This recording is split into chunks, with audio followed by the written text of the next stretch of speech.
ಭಗವಂತ ಇರುತ್ತಾನೆ ನಮ ಸುತ್ತ ಅವತಾರ ನಾನಾ ರೂಪವೋ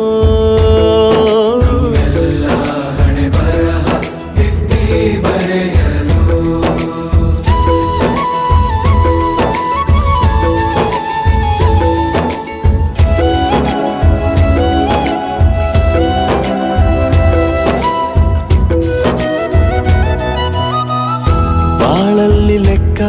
ಎಷ್ಟು ಮುಖ್ಯ ಎಂಬುದ ಬೆರಳಲ್ಲೇ ತೋರಿ ಕಲಿಸಿದ ಗುರುಗಳೇ